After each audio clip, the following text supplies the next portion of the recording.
Dr. Schulz started already in discussing in a general way nonlinear problems and reminding you of things concerning the solution of nonlinear equations, which you should know at least from, I would say, your analysis or engineering mathematics courses, or at least from your introduction to numerics. I will also remind you a little bit of the numerical method, which is Newton's method. And but before doing so, let me first get some indication where those nonlinear problems come from. We have dealt now for a long time with 1 or 2 or 3 scalar linear problems. This is necessary because one needs these building stones. One has to understand these building stones, but this cannot be the end of the story. That can be only the very, very beginning.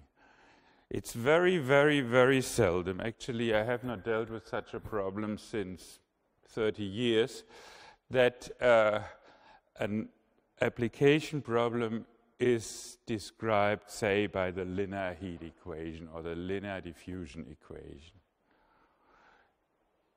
Or if it is, then no scientist is necessary, because all this is canned software. Every idiot can push the button. The real problems are nonlinear, and they are systems. And of course, it's a long way now to leave the warm water of the lagoon of linear scalar problems and to swim in the open ocean. But maybe we should at least have a look at the open ocean. So let's first stick to scalar problems. And let's see where the nonlinearity can come in. And we should confine us to the discussion of these 2 major problems we looked at, either mass transport, where the unknown U stands for a concentration, or energy transport, where the unknown U stands for temperature. And what kind of possible nonlinearities we might meet.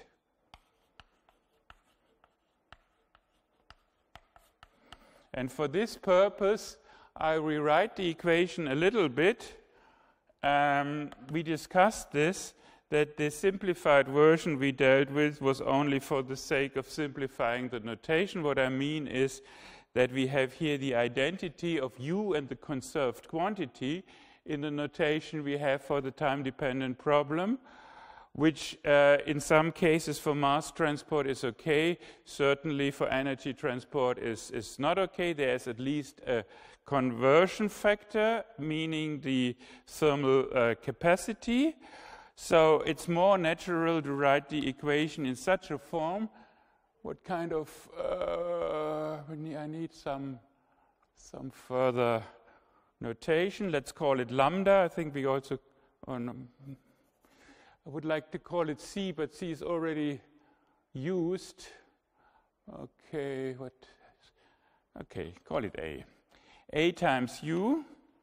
So in thermal application, that would be the thermal capacity minus the spatial transport, that is the divergence of the flux, and in our case, the flux is prescribed by a diffusive, dissipative term, minus k gradient of U, plus C of x times U, plus, and this we have called R of x, U of x, equals f of x. So the most simple nonlinearity is what is called a semilinear problem, and that is basically to which we are going to restrict ourselves. There are 2 ways to make a semilinear problem out of that. The first thing is that we say, okay, this right-hand side is not just a given function, but it also depends on the unknown in a general, of course, nonlinear fashion. If it would be a linear fashion, then we have it already in this term here. Or vice versa, we could also say this is a little more, it's not the same, but it's very much related. We can say instead of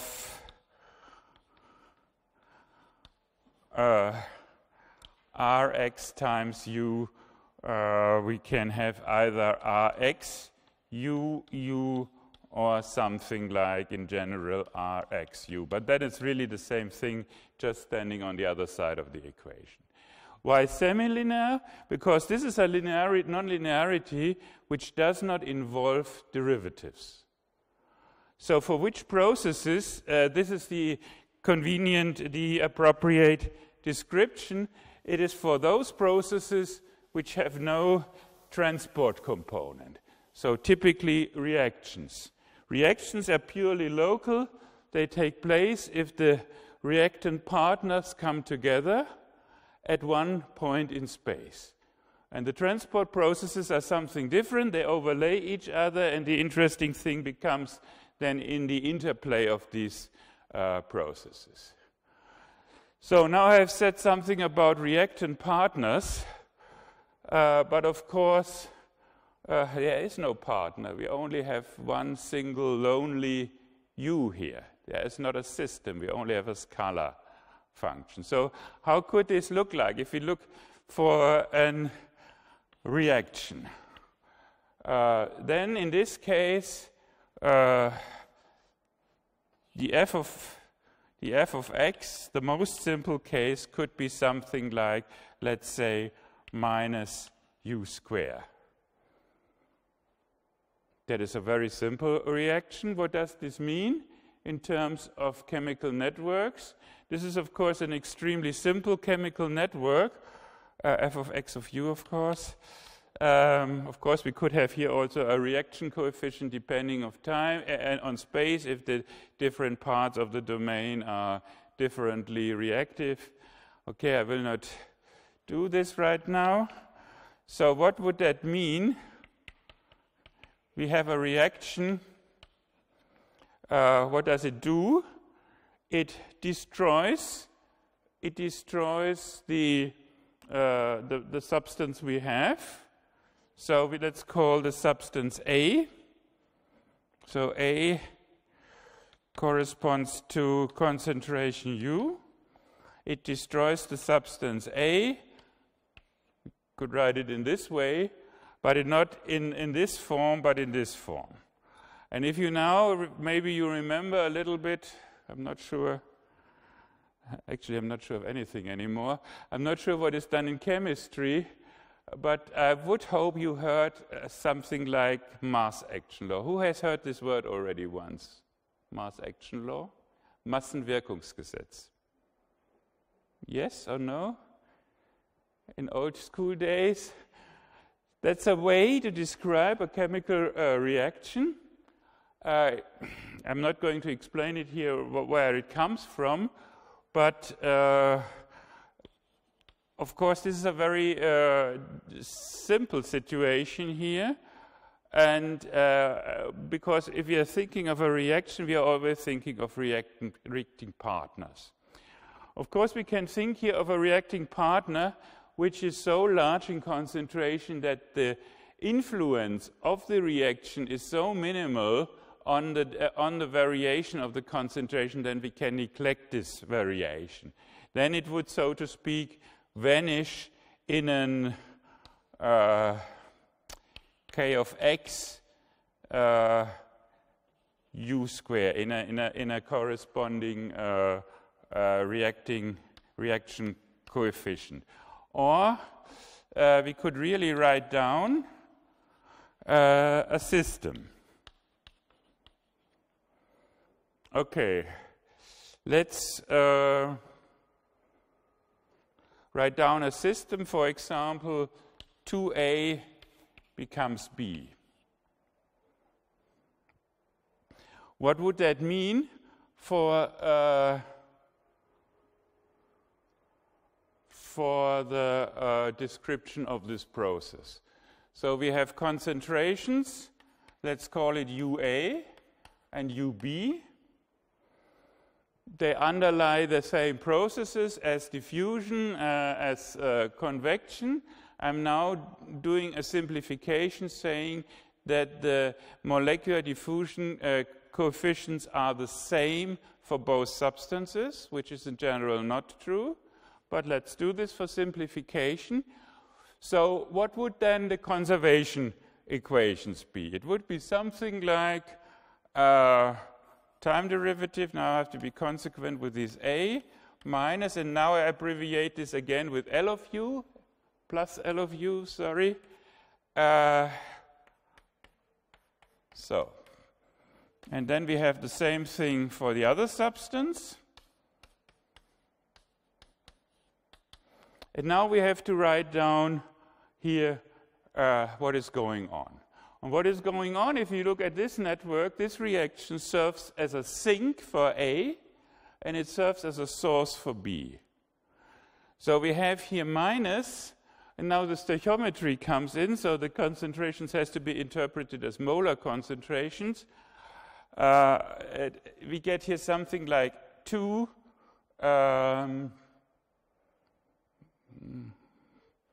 let's call it F of UA, UB. That is reaction rate. And here we get plus F of UA and UB. Okay. What is the F? The mass action law tells us that the F is consists.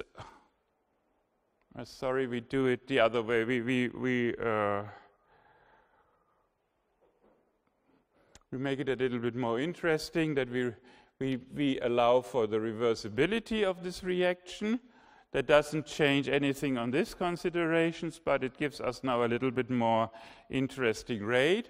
Namely, the rate consists of a forward rate and a backward rate, and the forward rate is, in this interpretation of sink and source, is something like a constant k forward, UA square.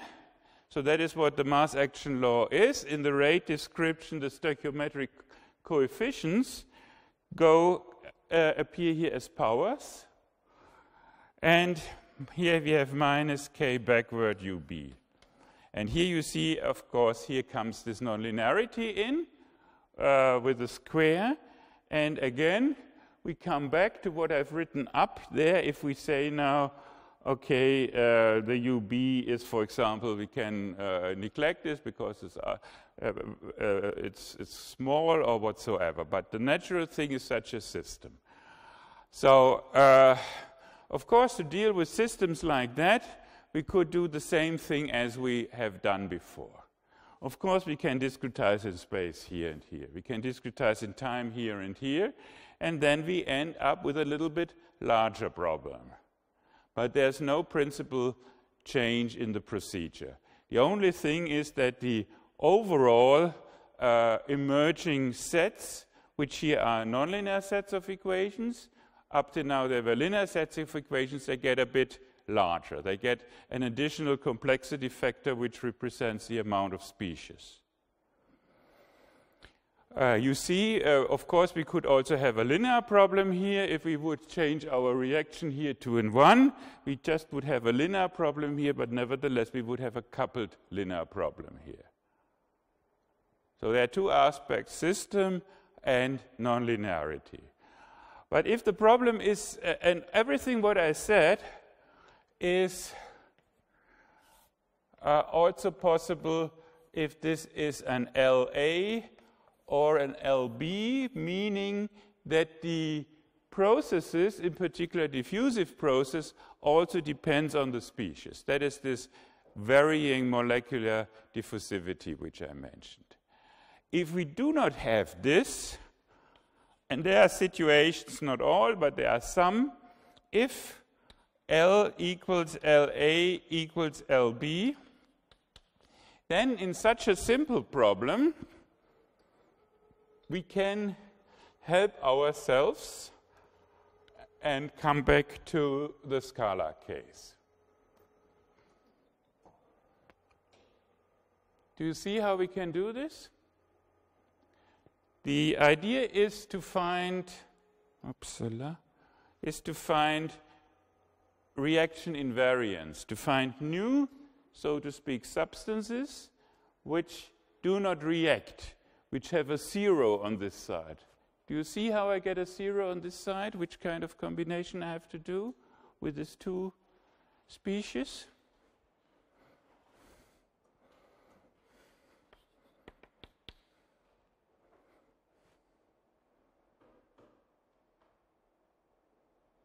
What do I have to do? What about UA plus 2UB?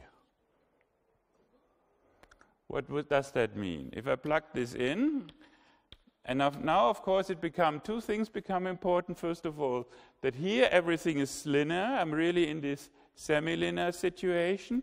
And the other thing is what I did here. So I can take this linear combination through the linear operator.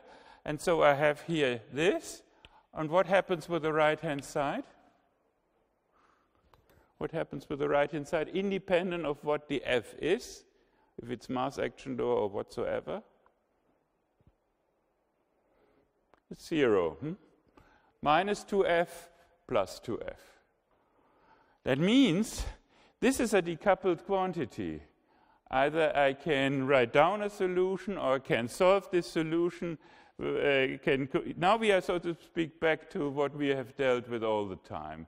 This we can compute easily.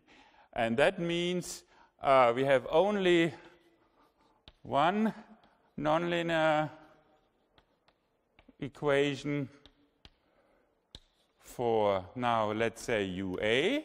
And the UB is then, by definition, U 1/2 U minus UA. And the equation looks like, what is the equation? It is just this equation which we had. And here we have, where we are, minus 2F UA 1/2 U minus UA. So we are back to, so we can, so to speak, independently compute the U, either explicitly or by the methods we now know. We do this, of course, then in the same time stepping. And having the U, we have still left one nonlinear equation. So there, in simple situations, we can reduce ourselves a little bit to, to one equation in this case, or we can reduce. If we extend this idea, we can reduce a large set of coupled nonlinear equations to a smaller set of coupled nonlinear equations. But this is, so to speak, this type of nonlinearity which we have if we think of semi-linear problems. Okay. The next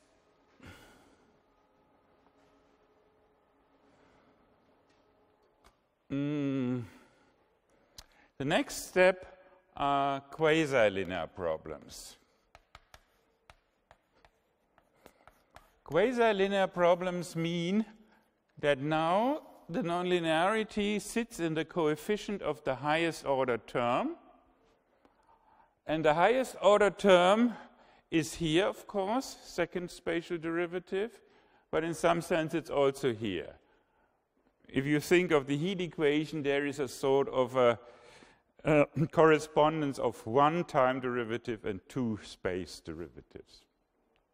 So there is, again, the possibility, and that is the simpler, the nicer possibility, nonlinearity in the time derivative. And that is the reason why I've written it in this form here. Of course, as long as this is a constant, or as long as this is a function only dependent on x, I can write it also in front of here. But we have seen that is the more natural formulation. And it means now here that the A is a function of x and u. What does that mean? For example, in heat conduction, that would mean a temperature dependent capacity. And if you look at, okay, I said there are no problems of this type, of course, there are some problems of this type. If you would work in steel industry, let's say, and if you're interested in rolling of steel, of course, there are all kinds of further mechanical problems and so on involved, but there's also the heat conduction problem involved. And if you have looked, maybe some of you have material science as a technical field or whatsoever, then you know that, of course, something like steel has a temperature-dependent heat capacity. It's not a big deal, really, to deal with that, because if we think of the time discretization, what does that mean? Yeah, it doesn't mean too much. That would mean that we, and therefore that is the natural, I would now neglect the x here. What does that mean? I would substitute that by the difference quotient with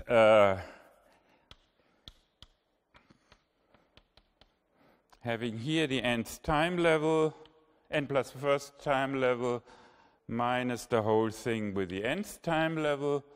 And we plug this in now, then you see then we are back to the semi-linear problem. We have a non-linear problem, but the non-linearity after the time discretization sits only in a non-linearity without spatial derivatives. So everything what we have discussed here more or less applies here.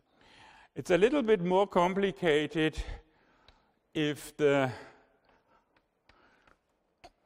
non-linearity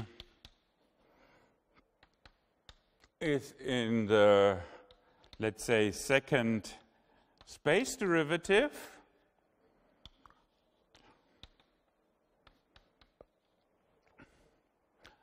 That means we would have something like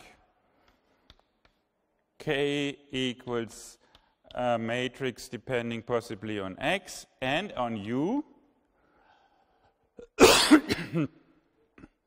And then you see that the character of the problem somewhat changes. Here, of course, always assuming that the A is strictly positive, is bounded from below by a positive constant.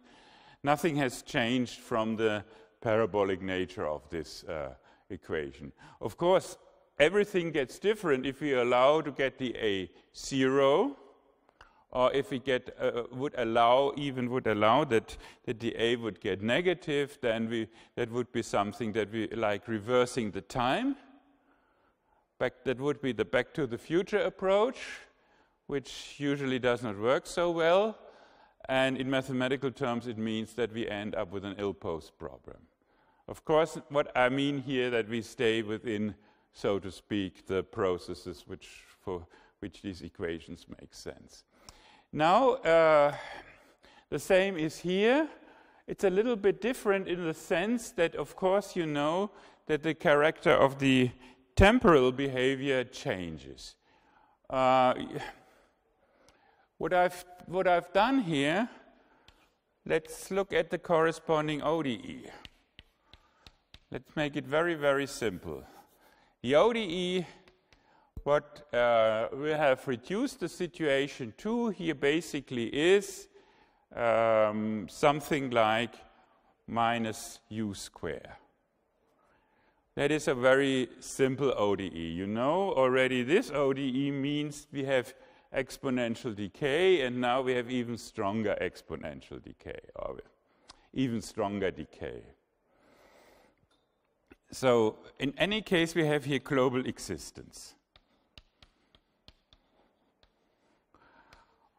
What about, so this is, so to speak, a very strong loss by the reaction. But of course it could also well be that we have a very strong gain by the reaction. Or if it might be also the temperature component in a reaction, an extremely exothermal reaction. What can that mean? So what about this ODE? Global existence in time? Yes or no? No. We all know that. We can solve this equation by separation of variables. It's extremely simple, and we see that depending on the initial data, we get a finite interval of existence, and at that point, the solution explodes and also cannot be prolongated. So in some sense, the model breaks down, and the model tells us this quantity explodes here. And of course, if it already does explode in the very simple ODE case with no spatial processes, of course, it will also do so in the more general situation. That is at least what we expect. So the type of reaction or the type of semi-linear non-linearity plays a big role, and that was also the reason that we put, so to speak, in the linear version this part to this side and always assumed that the R is non-negative, meaning that we always had a destroying reaction here. We always had decay. We had no increase in the model. Not to get in conflict with the question of V ellipticity. We have seen that that is not the end of the story. Of course, we have seen that if we have a bad term here with a negative R, in principle, we could also balance this. If this, so to speak, brings in very strong V ellipticity in the equation, but that kind of conditions we have not written down, where one would then have to mix the properties of all these ingredients. Now let's come to this quasi-linear case with non-linearity in the highest order, spatial derivative. And at least formally, we see that possibly something changes in the equation. Not in principle, but it might well be that in practice this causes problems. The reason is, formally, we can divide that out, what we have there. So formally, we have, let's call it again, gradient k of u, gradient of u, and we divide that out. A divergence of k of u times gradient of u. If we divide that out, what would that mean? We could put all the derivatives on the gradients. Then we would have here something k of u times Laplacian of u. Then we are again in the situation, of course, assuming that the k of u is uniformly positive definite. Then we would hear something as till now with a varying matrix, but with the same properties as till now. But we get an additional term. That is, we get here in addition, we get in addition, if we put now the divergence to the k of u, let's see, can I do this by hand? Let's take this scalar for a moment, and I'm sure that I do not make too many mistakes. For simplicity, of course, it also works in the other case. So and then I have to take the divergence of the k. So this gives me divergence of the k.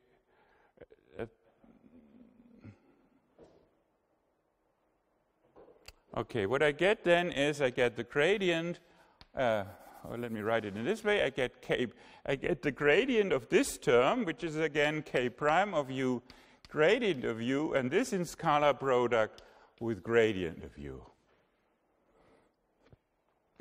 So what does that mean? We have here an additional convective term, but the underlying flow, the driving flow field is not a given flow field as we assumed up till now, but it's something which is again driven by the equation.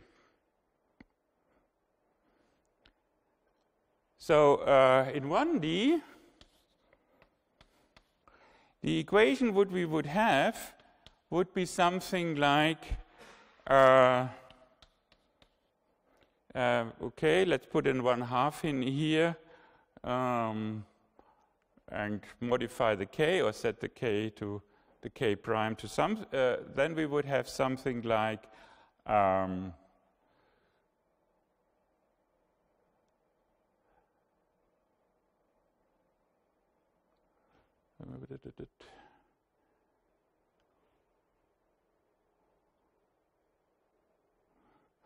maybe I'm now wrong. Okay, this is not exactly what I mean. Okay, let's forget this. Okay, but we get an additional convective term. Now you can say, okay, we had convective terms, we discretized them already, but of course always if we have convective terms, and we discussed this a little bit, it might well be that the convective terms get overwhelming, that the problem gets convection dominated. And for these types of problems, I said already, our methods then turn out to be not adequate anymore. We've seen this a little bit by using the upwind variant in the finite difference situation, but there are much more elaborate new methods to deal with convection dominated problems, and this will be, as I said, one of the major topics of the course next semester. So what we see here, that by this nonlinearity actually we might get in something like this here, additional convection term, even without seeing it. So therefore, that is the reason, of course, then we can also have the nonlinearity, and I think now I'm coming to business, what I wanted already to sell here, the nonlinearity in the underlying flux, in underlying flow. That means the underlying flow field C is not something given, but it also depends in a nonlinear fashion on the U. And that is, we have that here the term, let's write it again, we have then the term divergence of C of U times U. And for example, what would that mean if C of U equals to U? Then we would have having a square in there. That is, what we get then is a term, in this case then a term, we would have gradient, or let's put a 1/2 here, it makes it nicer. We would have here something like gradient of 1/2 U square. And in general, sorry, not gradient, divergence of U square. And in general, we have here nonlinearity. Usually this is called F, but F we have used already for all kinds of other purposes. So let's call it G, G of U. And then we are in the situation of what is called a nonlinear conservation law. So a nonlinear conservation law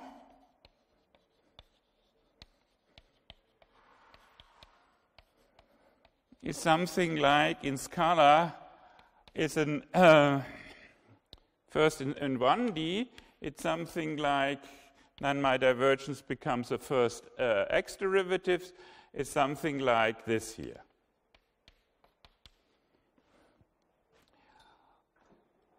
This is a totally different equation. So this is an extreme case. So this is the case diffusion,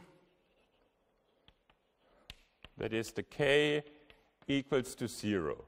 Of course, we could add also the diffusion here. Then we would have a nonlinear conservation law with diffusion. But if we look, so to speak, at this pure form, then this is the other extreme of the line. That is where only convective forces act in a nonlinear fashion. And what will happen in this case is, maybe you know this, what will happen if you start with a profile like that? In our diffusive situation, we know this profile will be transported by the convection, let's say constant convection, constant C. And so diffusion, constant C would mean this profile moves and it gets a little bit smoother. Maybe it steepens up a little bit, but it becomes a smooth continuous function. What happens in this situation is, you know what happens in this situation? You have seen this already once? The CE students, they have seen everything already? What happens with this? Have you heard of shocks? So what happens here, and therefore you can imagine that this requires a totally different numerics, this deepens up. And it deepens up till it reaches this situation. And then the solution, the classical solution breaks down. So a shock develops. I start with a continuous, and I can also make this much, much smoother as I have it here. I start with a continuous profile, and in finite time it becomes discontinuous and develops a jump. In physical terms, is then called a shock from gas dynamics. So this would be typical problems in gas dynamics where one says, okay, we neglect diffusion and we would like to see really only the action of the first order terms. Or in CFD, computational engineering students know everything about CFD.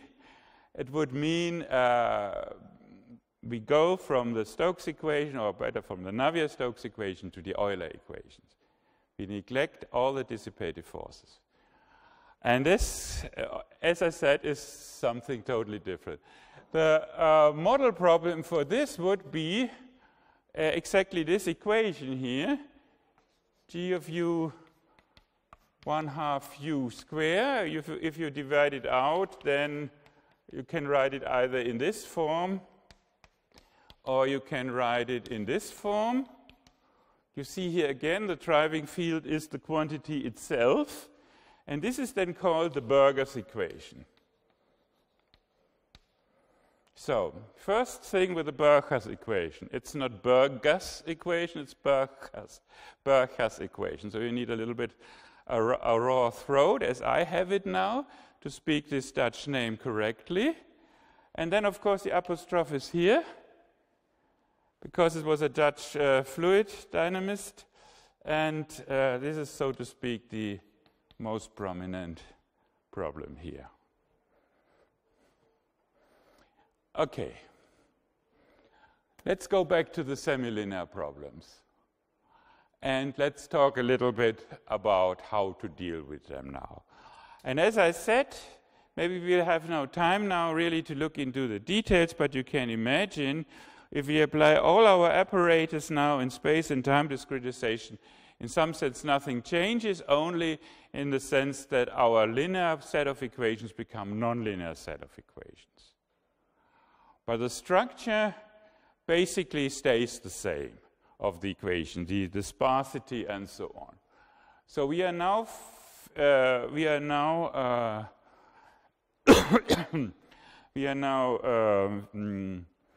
have to be concerned with the solution of large sets of nonlinear equations, and there are basically two approaches which are, if you look at it a little bit more closely, they are not so totally different as one thinks. The one would be fixed point iteration. That's what you were reminded last time. We can always rewrite as so our problem, the nonlinear problem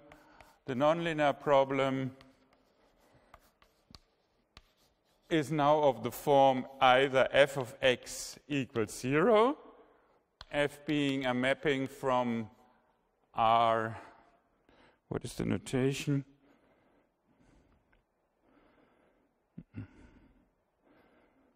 Do we have a quantity for the dimension? So if we are strict to our discretization, that we would have here an m. Let's do it like this. So our amount of degrees of freedom. So we can write it in this way, or we can write it by a change of f in this way. And so it's no, on this abstract level, it's no difference whether one looked at the problem of finding a zero or finding a fixed point. Of course, I always have to add an x here to come to this version, or put this to the other side. And here we know the fixed point iteration. But we also know that the fixed point iteration works. We need contractivity of the nonlinearity. That is one restriction. That for a stationary problem in general, this will not hold. In a time-dependent problem, if one works this out, one sees one can make it hold, because then the time step size enters into the Lipschitz constant. That is, there is the chance to make the time step size so small that the method becomes, that the problem becomes contractive, that is, that the method becomes convergent. But that's not a very good solution, because that really means that we can force you to take very, very small time steps. Of course, one can then play with this corresponding adaptation strategies. One can say, okay, I have some time stepping. If my method is not converging, or is not so good converging as I would like to have it, I reduce my time step. And if I see that my method is nicely convergent, I can again increase my time step. All these things can be done. But for a real problem, that is not 100% a remedy. And it turns out, and it turns more and more out for the most complex problem. Also, some people still are not willing to accept this, because it's also connected with work to do, that the superior approach is the Newton's approach. So what is, so why is this? So the first thing is we have to enforce the contractivity. But having the contractivity, having some contraction factor a little bit smaller than 1, means that we have a linear convergent method with this contraction factor. And we have seen this already on the linear side, discussing Jacobi's method or things like that. It does not really help us to have a contraction factor very, very close to 1. So what is different with the Newton's method is that the Newton's method is also, of course, is also a fixed point iteration, but for another fixed point function. And the fixed point function is chosen in such a way that, so to speak, the contraction factor becomes 0. So the next better order of convergence pops up. That is, the Newton's method is, as you all know, is locally quadratic convergent. And that changes everything. So again, what is the Newton's method? The idea is very simple. We are at some points, let's say x0.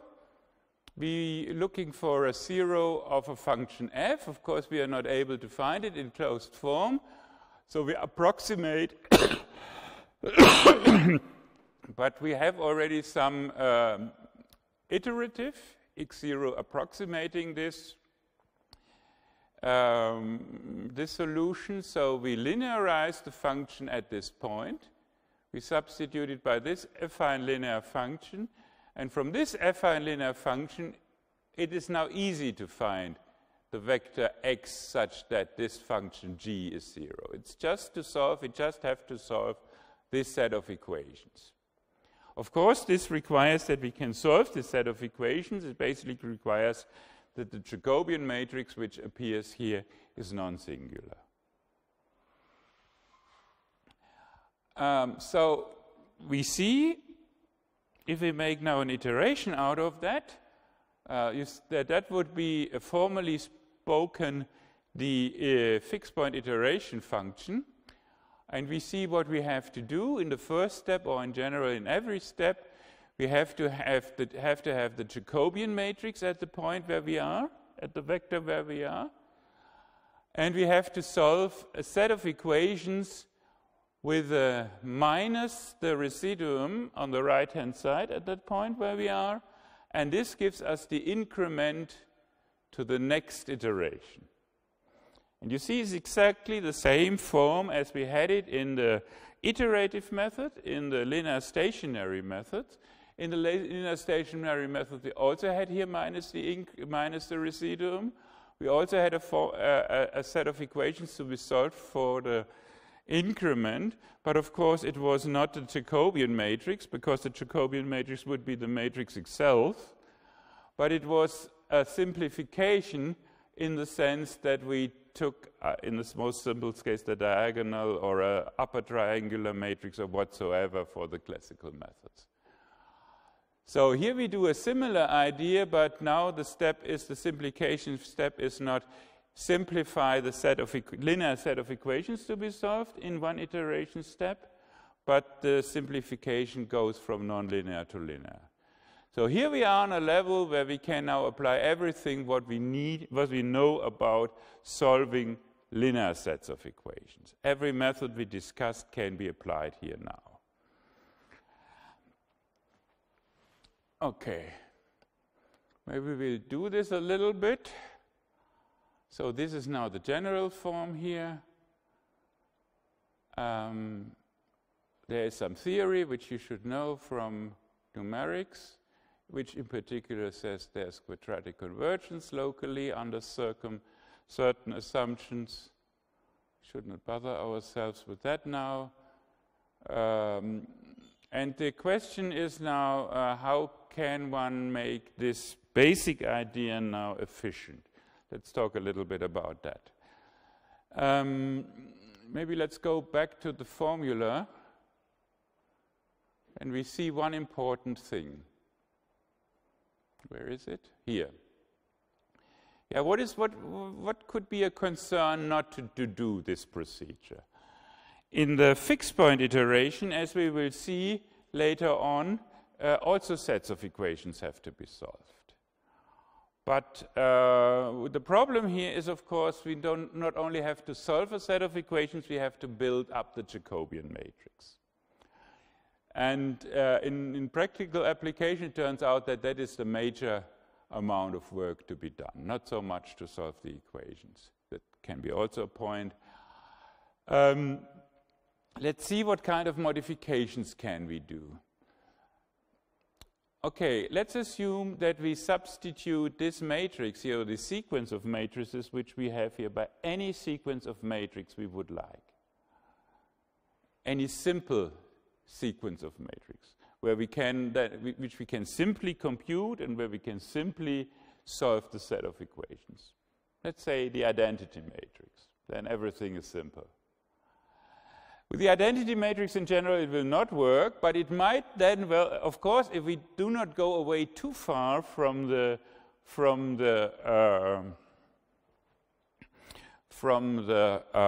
original formulation, then it might well be that the method we have is converging. It's maybe complicated to find criteria for that, but let's assume that it's convergent. So let's do the following. Modify the Jacobian matrix to a matrix AK, and then solve, instead of the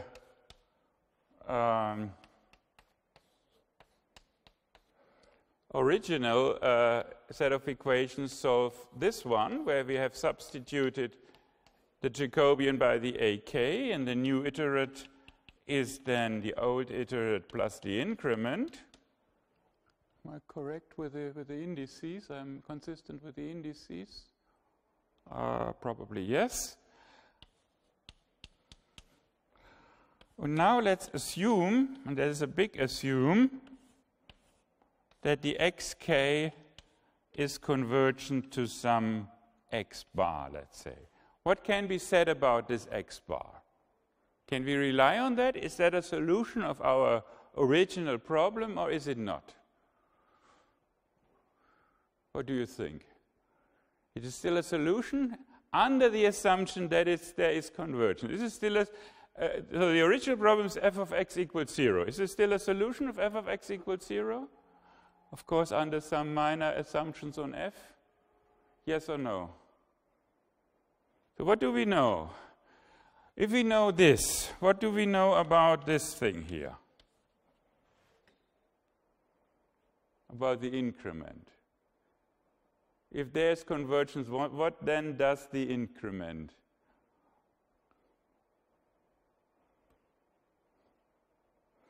I would say it converges to 0 because it's just two subsequences of the same sequence.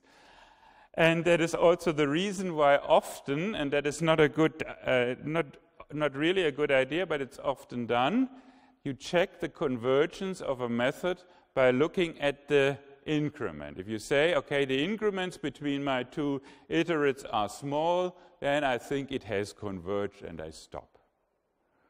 We have discussed better versions which are related to that in a well-conditioned case, but not in the ill-conditioned case. Namely, it actually, the proper way is to stop if the residuum is small. But if we know this, what do we know then? And now let's assume I need some further assumption. If we vary the A, I need something like the norm of the ak to the -1 is bounded.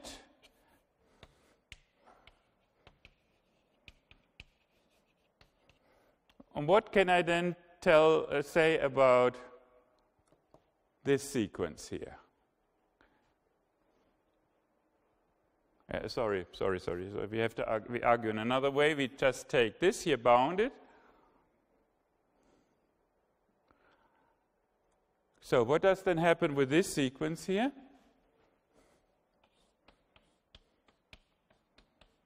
What does this do? This goes to 0 and this is bounded. I would say this also goes to 0.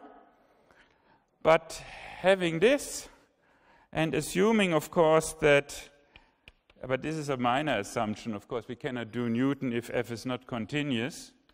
If f is continuous, then of course we have f of xk converging to f of x bar. So, and what does this now mean? This equals this. That means we have a solution. That means under some minor assumptions, okay, of course this has to be checked. Under some reasonable assumptions, we can modify here the matrix. We don't then a priori have no idea whether this method converges. But if it converges, it does the right thing. It's still a consistent method. And that is the basis for all modifications of the Newton's method. So the idea is to modify the Jacobian matrix to some extent such that the two steps which have to be done, namely to the assembly steps, set up the Jacobian matrix, and the solution step becomes easier to do, that the convergence is not destroyed, and of course that the benefit which we have from the Newton's method, namely the quadratic convergence, is not deteriorated too much. Usually one will lose the quadratic convergence then, but there's of course also something like very fast linear convergence, or there's something what is called superlinear convergence. You might have heard this word also. And let's see what kind of modifications we can do.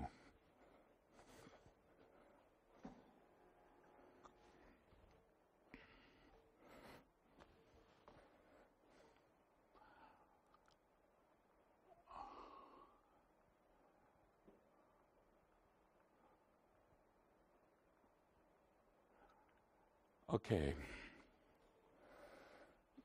Let's start with a problem of this type here, where we have a strong linear, we have a linear part and we have a nonlinear part. And I hope you recognize our semi-linear situation. The linear part would come from all the spatial and probably temporal discretization parts, and that would come from, let's say, the reactive part, the non-derivative part. Newton's method would then mean we have to solve this set of equations. We have a Jacobian matrix consisting of the linear part A and of the Jacobian matrix of the G. Now we say, okay, it's so difficult to build up this Jacobian matrix. If I would not do that, then I would have my same A here. Of course, this requires that there are no variations in time in the temporal part, in the spatial and temporal coefficients, as we discussed. I always have the same matrix here. It is much, much simpler to solve that system of equations. If I think of direct methods, I have to do one LU decomposition, and that's it. In every step, I only have then to do a backward-forward substitution, and that, of course, have nothing to build up. That modifies the situation very much. So that would be an extreme case. That would be a fixed point iteration. Why is this a fixed point iteration?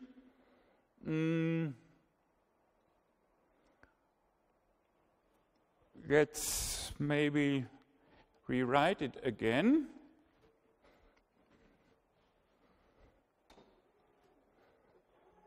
So what did we do?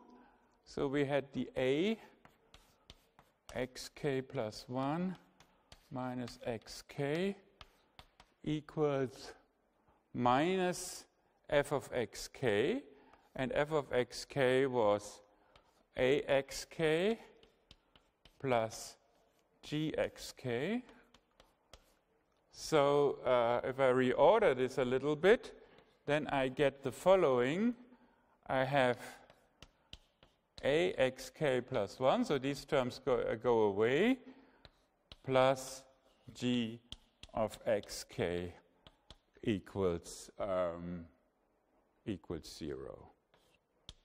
So what did I do? I can also call this here freezing.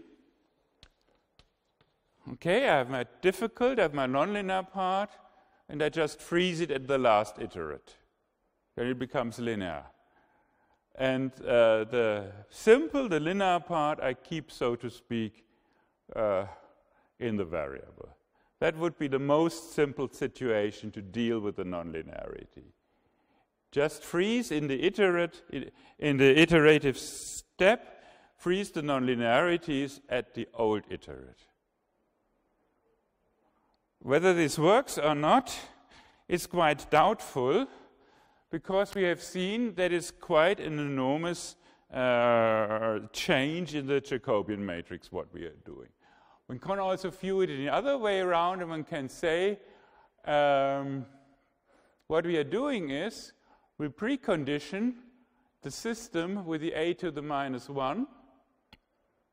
We precondition, so to speak, with a linear part, which we have already, in which hopefully is a strong component in the full Jacobian matrix. And then we solve this preconditioned system by the fixed point iteration. So by the preconditioning, we try to take already out most of the solve process, and then hopefully the fixed point iteration then does it. So that would be a very classical and sometimes working, sometimes not working approach. That is one aspect. There are further aspects what one could do. The first thing is, of course, there are further procedures. One could, of course, say, I compute my Jacobian, but I freeze it. In extreme case, I compute it only once, so I compute it every fifth step or whatsoever. Another way would be to say, yeah, okay, the Jacobian, I have no formulas for the Jacobian, and but or let me put it in another way. What if you once will work with real problems, you will be encountered with a problem. There are all kinds of software tools for all kinds of sub-problems, and now what to do? Now we put it all together, of course. We do some fixed point iteration, and 5 different tools are involved, and we have all these nice script languages. It does this all for us, and everything is fine. I'm not so sure that everything is fine then, but anyway, what is the problem then? The problem is that your f behind your f of x, that is not a procedure in terms of coded formulas, it's an application of a software tool. So you have, so to speak, means to evaluate the f at some vector x, but you have no means at your hand to compute the derivative, to compute the Jacobian. I now will ignore for a moment, maybe you've heard this notion of automatic differentiation. That it would be also a way, but I will ignore this now for a second.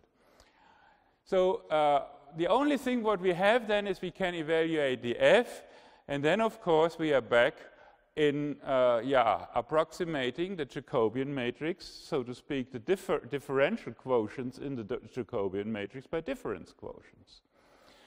That is, we compute an approximate matrix in the sense that we have substituted here for a difference quotient with a given step length h. Unfortunately, it's also called h here. It has usually it has or it should have nothing to do with temporal discretization. Let me say it's first of all it's something independent of the temporal of the spatial discretization.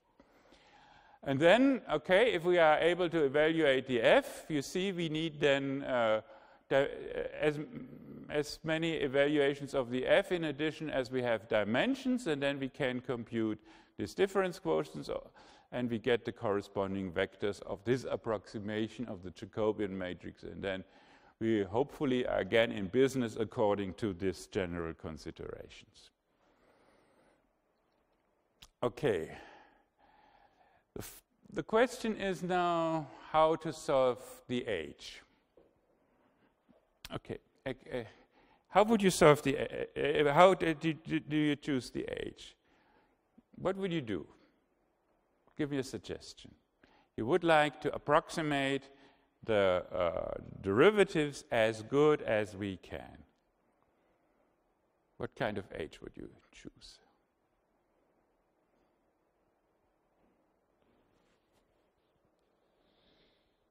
Give me a number. We work with doubles, give me a number. I don't let you out before you don't give me a number.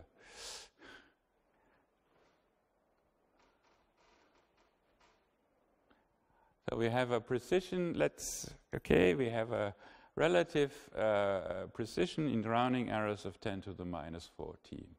So now give me your h.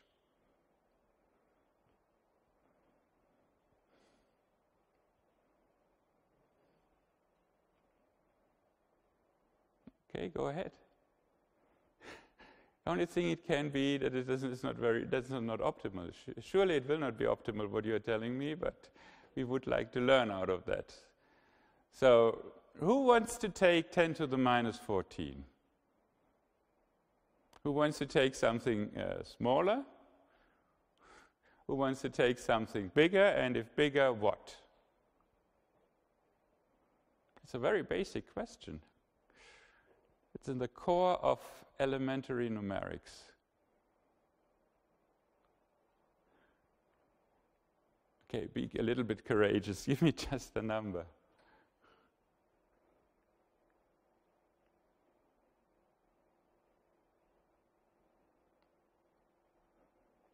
Why not 10 to the minus 14? Of course, if for example, if I would have the problem to evaluate an integral. I do this with the quadrature rule. I also have my step sizes for my small subintervals or whatsoever. And then, of course, I would go with this h as small as I can. And maybe if probably the procedure is converging better than linear, then I would be content with a bigger h. But if I would have a procedure which is only linearly converging in h, then of course I would take h to the 10 minus 14, because I want to go down with my error as far as I can, up to machine precision. Because this is something which should not perturb me here. And therefore, it's quite reasonable to say, okay, a difference quotient is the same thing as computing a derivative is the same thing as computing an integral, and I also take h to the minus 14. What should be wrong with that? And we have learned in school, and we have experienced in school, that computing derivatives is much, much simpler than computing integrals. What should be different here? The difference is that computing an integral in reasonable norms, looked at in reasonable norms, is a well-posed process. It's a continuous, it's a linear continuous process. It's a bounded, it's a stable process. Computing a derivative is, of course, also exactly or by means of a difference quotient. It's also a linear process, but it's unstable. Reasonable norms would be L2 norms, or at least L infinity norms. And of course, you cannot compute a derivative stable only knowing the error in the L infinity norm. You can increase, look at a sine function where the amplitude is just the size of the L infinity norm which you allow for your error, and that can be 10 to the minus 6 or whatsoever. You can increase the frequency as large as you might, and that would increase the error in the derivative as large as you may want to see it. So that's an unstable process. So in this sense, it's impossible to compute numerically a derivative. It's pretty bad news because we are doing that all the time. And the point is, if we now apply, and that is all different with the ill-posed or ill-conditioned problems, if we now the approximation by the difference quotient has a regularizing effect.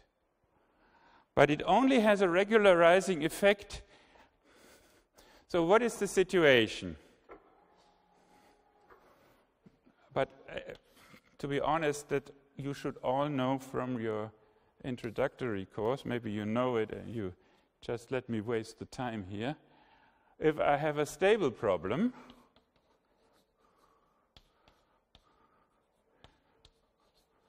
and I have here my discretization h. So I have the error from my method, and that goes basically something like that. That is the approximation error. And then I have a further error part, which comes from rounding. And that is something like, let's say, something like this.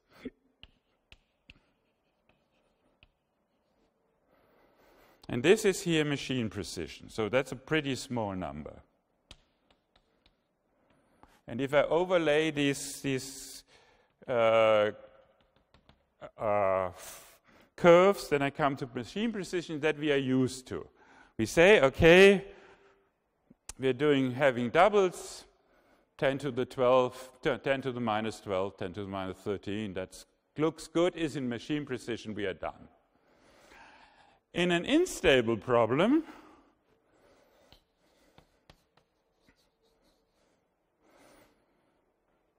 the approximation error means we compute in exact arithmetics. The approximation error is the same thing. If we approximate a derivative for a difference quotient, we know what it is. It is of order h for the difference, for the one-sided difference quotient. But now the rounding comes in, and the rounding is, what happens with the rounding? What happens with the difference quotient? The smaller the h gets, the closer the difference quotient comes to the derivative. That's good in the sense of approximation. It's very bad in the sense of stability, because the derivative, to compute the derivative, is unstable, as we have discussed. That means the smaller we get here in the h, the smaller we get here in the h, I'm not sure about the probably the rounding error gets up. Yeah. That is, if we put it together, we have something like that. That is, if you apply an h which is too small, your error explodes. Do this. If you never have done this, do this afternoon, because that is one of the most important exercises in numerical computation. Take the exponential function. You know what the derivative at 0 is. And compute this with the difference quotient. And you see, let your your step size go to 0 and see what your error does. And from one point, you get a very, very nice apparent convergence. You get, I would say, if you do it in doubles, you get 6, 7 digits right. And then the thing gets berserk. You lose all your digits, and in the end, you have not one significant digit. So one has to be a little bit careful with this. And that means, in the end, that what one should do here, what comes out for this problem, one has to choose the h as the square root of the machine precision. So you get 6 or 7 digits out of a double precision, but not more. So this is a little bit the drawback of doing difference quotients, and one has to be aware of that. So, okay.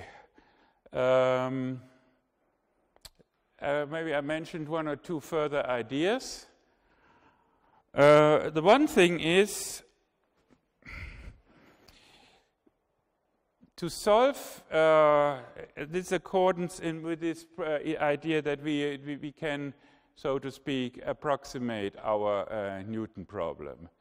We could also approximate in the sense that we do not solve it correctly.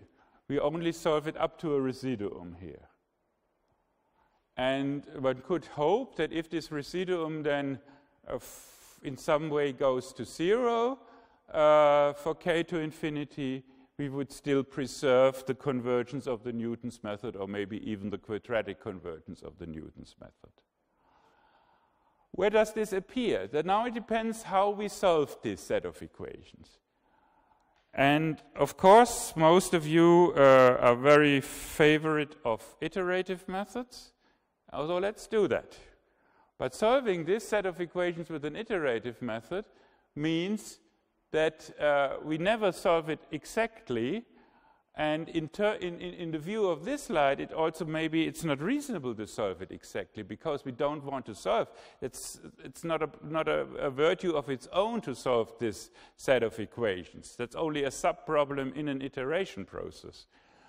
So what we could do is, and that is then the notion of secondary iterations, we have our big iteration of the Newton's method. On each Newton step, we have a secondary iteration, which it comes from our iterative method to solve the linear sets of equations. And here we have a control how many, and I don't have now not the time to go into the details, now here we have a control how many of these steps we are doing such that the residuum is so small as we need it, that the whole procedure still is convergent in the way as we would like to have it. So then we are, so to speak, in the world of Newton-Krylov methods. The primary iteration is Newton, the secondary iteration is Krylov. And just as a side remark, if you look at this term here, it's not so good. If you look at, oops, okay, if you look, you know what I mean. It is, I can also write it more easily on the blackboard. Or maybe I should not give, wo sind wir denn jetzt? So what we are doing here is called then an inexact Newton method. So there are two notions which should not be mixed up with each other. So what I discussed before, varying the Jacobian matrix is what is called an approximate Newton's method. And what we are now doing is an inexact Newton method. We have the original problem, but we do not solve exactly. Of course, both can also then be mixed. You can also do inexact approximate Newton's methods.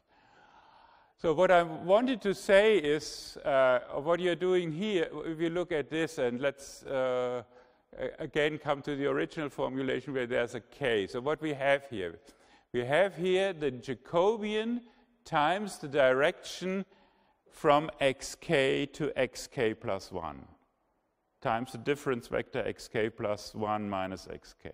So what we have here is a directional derivative. Actually, what we have here is a directional derivative at the point xk in the direction to xk plus 1.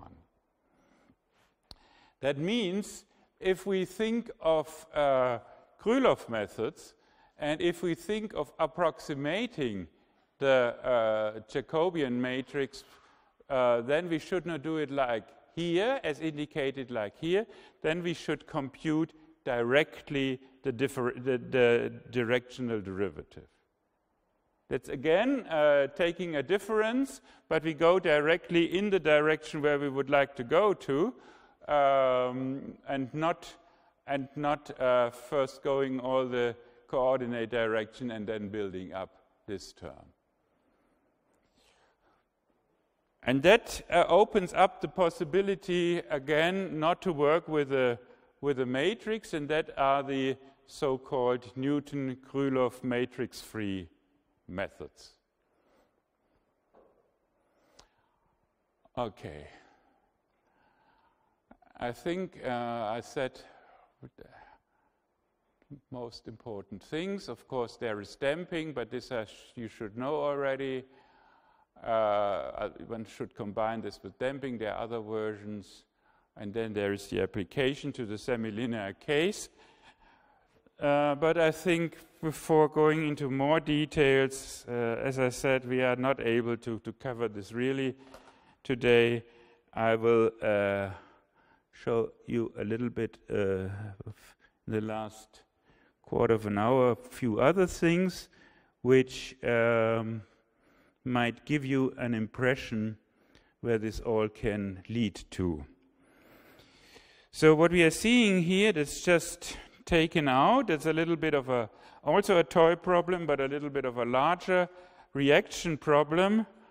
And you see here now some more substances, some more reactions. For other types of reactions, as we have discussed here, I don't want to go into details. I only want to show you a few computations. And let's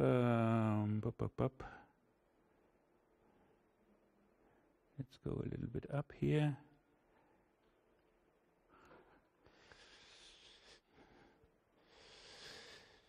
We go to the pictures. Okay, so this is a little bit of a realistic system. It's still simplified, it's a realistic system.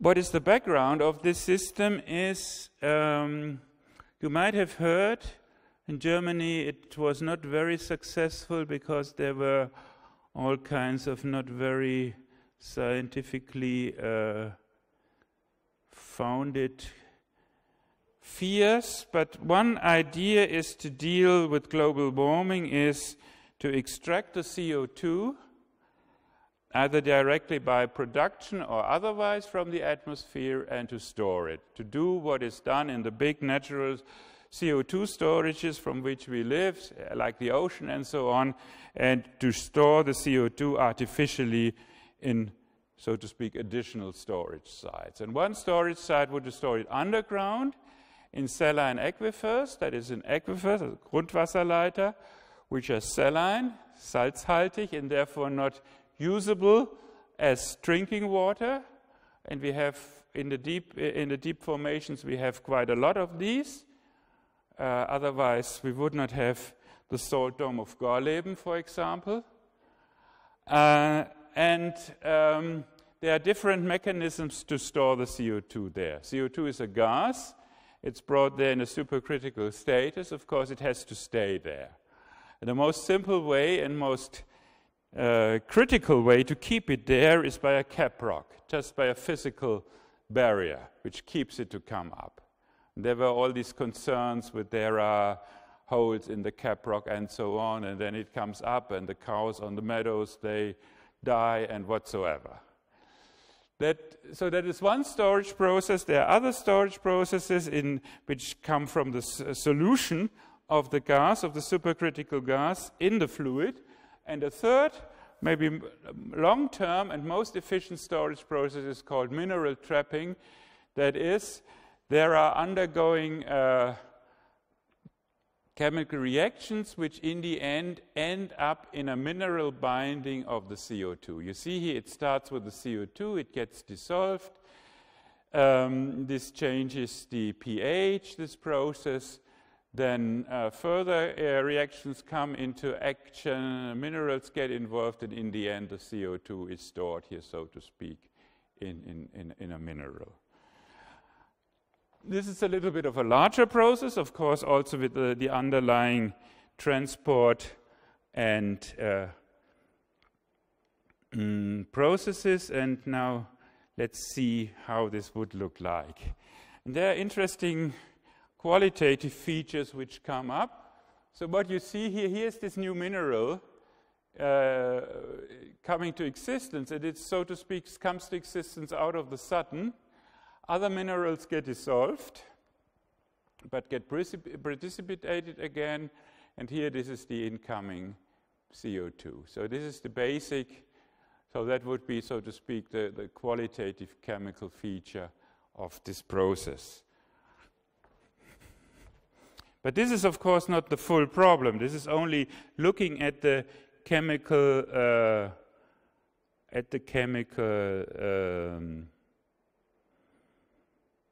underlying chemical subproblem. The chemical subproblems can be more complicated. That is another case. There is a flow coming from left, from basically here and here.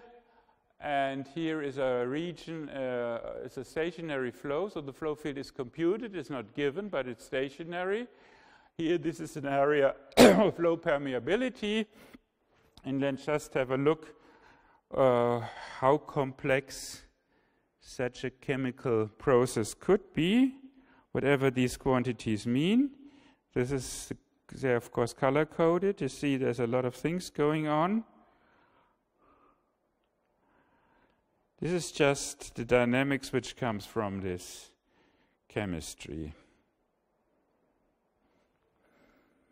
Maybe let's go a little bit on.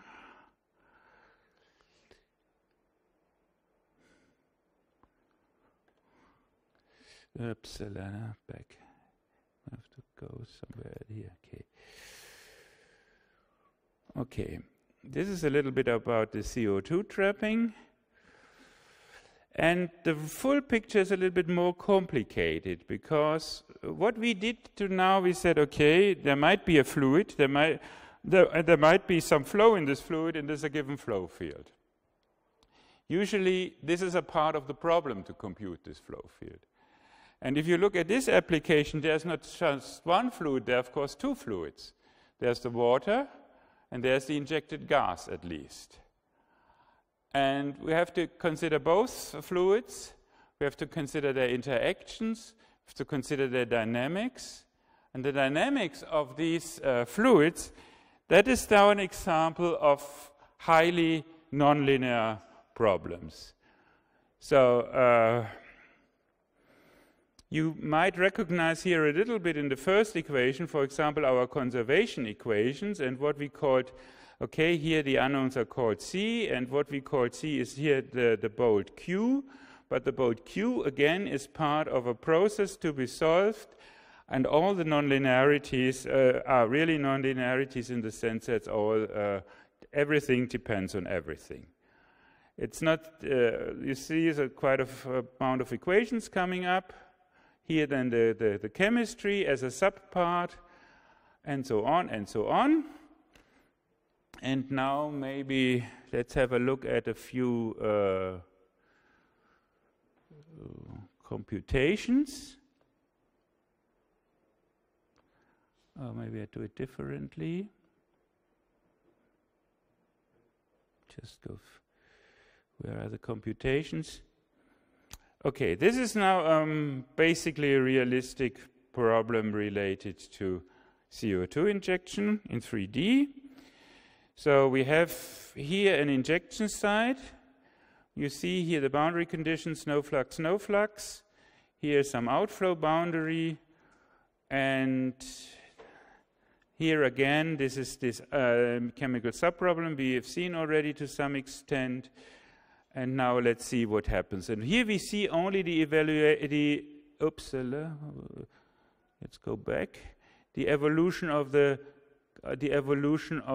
gas saturation. So the gas coming in, and there are all kinds of nonlinear processes going up, and the gas is filling basically the pore space here in the underground. And okay, looks reasonable. Of course, the gas is lighter than water, so it goes up. So there is, so to speak, the caprock over there, which prevents it from going back to the surface.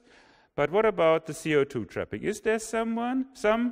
And here you see then the concentration at the end of the process or after some time of this final mineral. So if we now go into the details, if we see, okay, the process has taken place.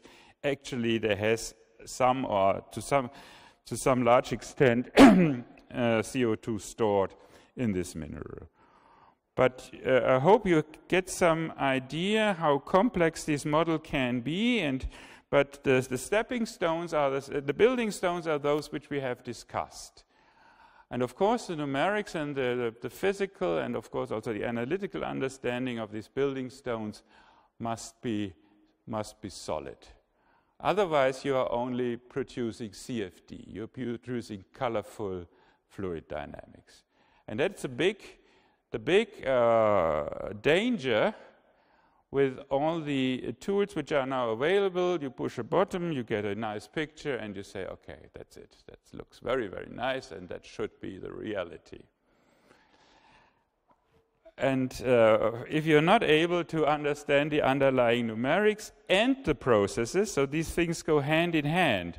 You have to understand the processes on the natural science side, on the mathematical formulation side, plus the underlying numerics. Then you can judge whether a computation is correct or not. And then, of course, eventually you can do this also on your own. There are much more in this processes involved. For example, something like that. That is something which you might have imagined the other way around in cooking a pot of water. If you have here it is a dense fluid on top of a light fluid, then such things like fingers occur. So this is natural convection, which comes here by density. It can also come by thermal processes, then it's the other way around. That is what we have around us. That is what drives the ocean motion. And by this, of course, drives our climate and drives our existence. That is what is called thermohaline convection. So all these global currents in the ocean are driven by density differences via the salt content, and of course via temperature differences. Okay, let me stop here, and I hope I see you again next semester.